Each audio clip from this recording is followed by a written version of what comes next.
या संदर्भात जर राज्याच्या गृहमंत्र्यांकडे माहिती नसेल तर मला असं वाटतं हे राज्याचं दुर्दैव.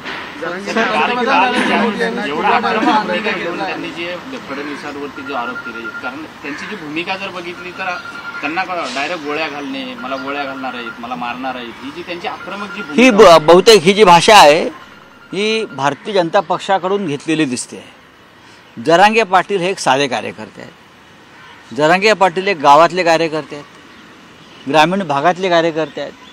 त्यांच्या भाषेकडे लक्ष देऊ नका, त्यांच्या भावना समजून घ्या इतकंच मी म्हणेन.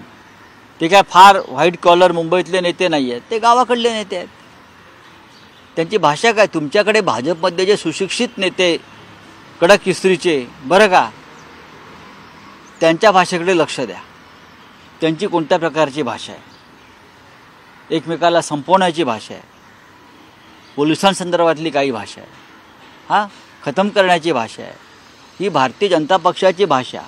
या राज्यात भाषेची संस्कृती आणि संस्कार जर कोणी बिघडवला असेल तर तो देवेंद्र फडणवीस यांच्या नेतृत्वाखालील भारतीय जनता पक्षाच्या एका टोळीनं बिघडवलेला आहे. नाहीतर हा महाराष्ट्र अत्यंत सलोख्यानं वागणारा, सुसंस्कृत आणि संस्कारी असा महाराष्ट्र. पण फडणवीस यांच्याकडे या राज्याची सूत्र गेल्यापासून या महाराष्ट्राची अवस्था ही अत्यंत खराब झालेली आहे. दिल्लीत शेतकऱ्यांचं आंदोलन चाललं तर दुसरीकडे पंतप्रधान नरेंद्र मोदी हे द्वारकामध्ये स्कुबा डायव्हचा आनंद त्यांना पाहायला भेटतात. त्यांचे फोटो असे व्हायरल झालेले आहेत. भारतीय जनता पक्षाच्या प्रचाराचा तोच मुद्दा असेल. विकासाचा मुद्दा कुठे?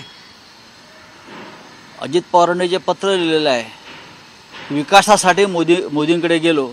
आता बहुतेक अजित पवार, एकनाथ शिंदे, देवेंद्र फडणवीस यांना सुद्धा समुद्रात डुबकी मारून स्कुबा ड्रायव्हिंग करावं लागेल, कारण ते सगळे मोदीचे फॉलोअर्स आहेत. मोदी जे करतील ते त्यांना करावंच लागेल ना. आता प्रत्येकानं कोणता समुद्र, कोणती नदी उडी मारायला ही शोधून ठेवावी. अजित पवार कदाचित धरणात उडी मारतील.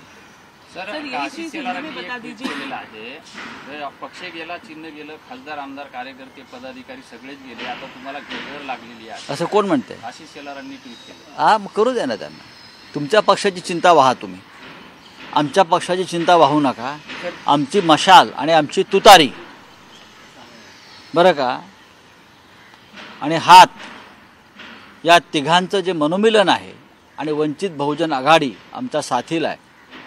आम्ही चौघे मिळून या महाराष्ट्रात परिवर्तन करू आणि देशातही परिवर्तन करू. आणि ह्याची जर आपल्याला भीती वाटत असेल तर तुम्ही आत्ताच राजकारणातून निवृत्त व्हा. सर, महाराष्ट्राचं अर्थसंकल्प अधिवेशन आता दुसरीकडे पुण्यात संजय राऊत आणि शरद पवार हे एकाच मंचावर दिसणार आहे. त्याचा कोणता कार्यक्रम आहे? आणि आज पुण्यामध्ये अनेक कार्यक्रम माझे आहेत पक्षाचे, पण संध्याकाळी शिवसेनेचे माजी खासदार गजानन बाबर यांच्या स्मृतिग्रंथाचं प्रकाशन आहे. त्यांच्या संदर्भात एक कार्यक्रम आहे. गजानन बाबर हे सगळ्याच पक्षातले प्रिय नेते होते.